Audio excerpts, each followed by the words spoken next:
जिसके तार जो हैं वो बताया जा रहा था पाकिस्तान के लिए वो जासूसी करता है। किस तरह से देखते हैं जिस तरह से ऐसे कर्मी जो पकड़े जा रहे हैं जो पाकिस्तान के लिए जासूसी कर रहे हैं? प्रदेश में और केंद्र में भाजपा की सरकार है, तो सरकार ये बताए कि पाकिस्तान से यहां पर जासूस लखनऊ में कैसे आ गए। ये केंद्र सरकार की पूर्ण रूप से फेल्योर है और जासूसी करने वाले लोग, आतंकी लोग बेखौफ भारत में और लखनऊ तक आ गए हैं। ये प्रदेश और केंद्र भाजपा सरकार की असफलता और नाकामी है। एक और बड़ा अहम सवाल है सर, विवाद के बीच गांधी जी के परपोते ने आरएसएस पर अपनी टिप्पणी को कायम रखते हुए कहा कि देशद्रोहियों को बेनकाब करना जारी रहेगा। महात्मा गांधी भी और तमाम लोग जब देश में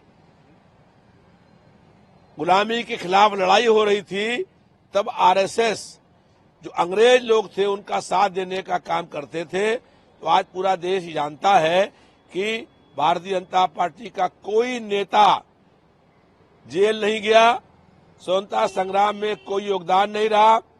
एक क्रांतिकारियों को और सरदार भगत सिंह को फांसी जो हुई थी उसमें इन लोगों ने गवाहियां देने का काम किया था।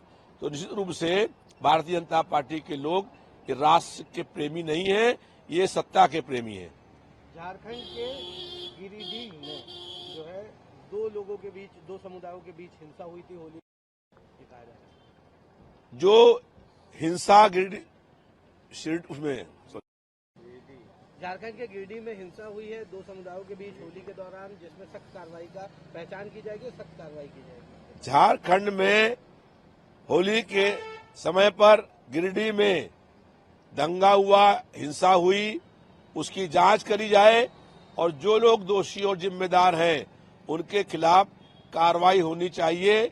भारतीय जनता पार्टी ने पूरे देश में ऐसी नफरत फैला दी है कि उसी का परिणाम है कि होली ऐसे पावन पर्व पर हिंसा और दंगा हो रहा है। एक आखिरी सवाल रहेगा, भारतीय जनता पार्टी के केंद्रीय राज्य मंत्री और भाजपा के नेता मुरलीधर ने आरोप लगाया कि तुषार गांधी कई वर्षों से महात्मा गांधी का नाम मुद्रीकरण करने की कोशिश कर रहे हैं। भारतीय जनता पार्टी के खिलाफ जो बोलता है उसके खिलाफ अनर्गल आरोप लगाने का काम करते हैं। बहुत पहले से कई बड़े नेता, महात्मा गांधी, सरदार पटेल जी ने कहा था कि आरएसएस पर बैन लगा दिया जाए। ऐसे ही लोक नायक जयप्रकाश नारायण जी ने भी कहा था और इसीलिए अखिलेश यादव जी ने लोक नायक जयप्रकाश जिसके नाम से यहाँ पर बड़ा बनाया है, लेकिन उसको भी उन्होंने 8 साल के बाद भी चालू नहीं कर रहे हैं। तो ये जो क्रांतिकारी रहे हैं, जो उस संग्राम में लड़ाई लड़ रहे थे, उनके ये खिलाफत करने का काम करते हैं और ये जो है उसी बयान का हिस्सा है।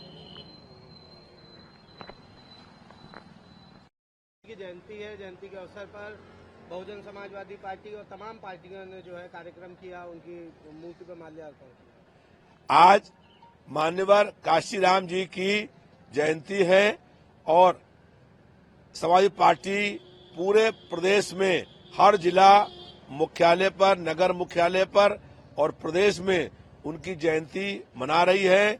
मान्यवर काशीराम जी ने पूरे जीवन दलितों को उनका हक, अधिकार, न्याय और सम्मान दिलाने के लिए संघर्ष करने का काम किया था।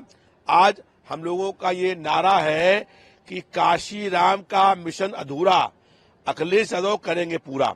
इसलिए जो काशीराम जी के अधूरे सपने हैं, उन सपनों को अखिलेश यादव जी की अगुवाई में सपा के नौजवान लोग पूरा करने का काम करेंगे।